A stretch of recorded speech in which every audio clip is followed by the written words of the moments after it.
என்றார். ஆபிராம் ஆண்டவர் மீது நம்பிக்கை கொண்டார். அதை ஆண்டவர் அவருக்கு நீதியாக கருதினார்.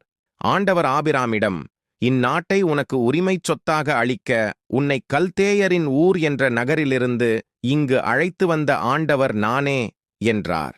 அதற்கு ஆபிராம், என் தலைவராகிய ஆண்டவரே, இதை நான் உரிமையாக்கிக் கொள்வேன் என்பதை எப்படித் தெரிந்து கொள்வேன் என்றார்.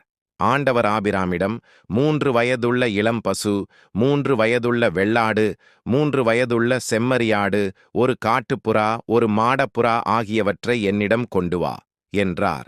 ஆபிராம் இவற்றையெல்லாம் அவரிடம் கொண்டு வந்து அவைகளை 2 கூறுகளாக வெட்டி ஒவ்வொரு பகுதியையும் அதற்கு இணையான பகுதிக்கு எதிரெதிரே வைத்தார். ஆனால் பறவைகளை அவர் வெட்டவில்லை.